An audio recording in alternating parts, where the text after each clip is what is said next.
you decide 2026. Next year, Florida voters will elect a new governor. President Donald Trump has already backed Republican Congressman Byron Donalds from Southwest Florida. You know, the phrase down in Florida is, make America Florida. Florida is not going to stop leading. We're going to build off of what we've done, and we are going to continue to lead bigger, better, faster, greater, safer, freer, because the American dream is for everybody, and we're going to show the other 49 states how to get it done. And that was Donalds at the CPAC convention. Joining us this morning is Dr. Susan MacManus, a political science professor at the University of South Florida. Good morning, Doctor. Good to see you as always.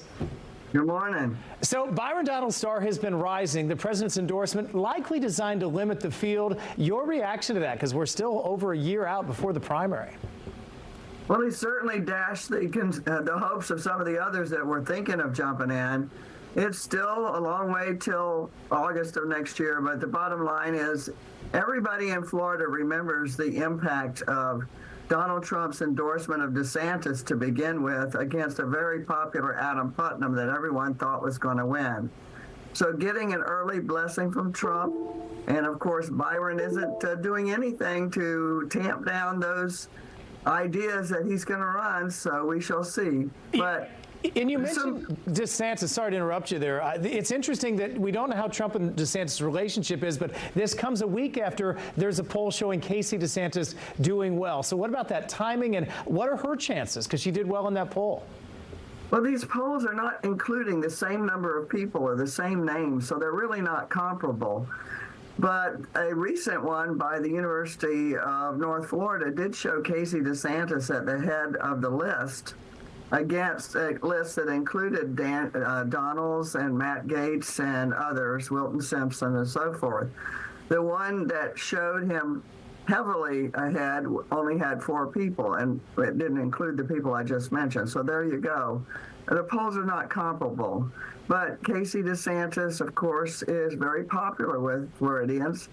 The irony is all of these people that we've been mentioning in this UNL poll, University of North Florida, UNF, shows 50 to 60% of Floridians don't know who any of them are. Isn't that interesting? Yeah, and that could be a problem, but could be a big face-off. Let's talk about the Democratic side. Should the election be held today, just based on numbers, you have to think Republicans are heavy favorites. But as you know, that can change quickly in politics. So on the Democratic side, I'm sure there's those discussions. What might we see for a race in that side? The names that are mentioned a lot, again, they suffer from the same thing, not being known very well. But, of course, primaries, it's only going to be the people from each party that select. Sure. Popular Democrats right now include Jason Piso. A lot of these are from North Florida. South Florida, Miami. Another very popular name is Congressman Jared Moskowitz. Other names, Fentress Driscoll, she's from the Tampa area.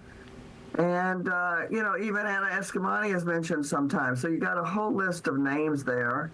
And, of course, they have to be thinking about the odds of winning, and they're going to have to raise a lot of money. But then you even have another wild card. John Morgan has suggested he might run for governor, but as an independent.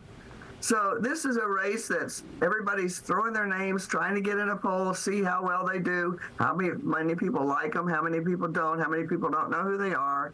But the bottom line is right now you have to assume on the Republican side that it appears at this point that it's Byron Donalds' race to lose. But tell Wilton Simpson that, who's got a lot of money and a lot of ambition. So we shall see. Let's finish with this. About 30 seconds. We've got the legislative session coming up. What will you watch for?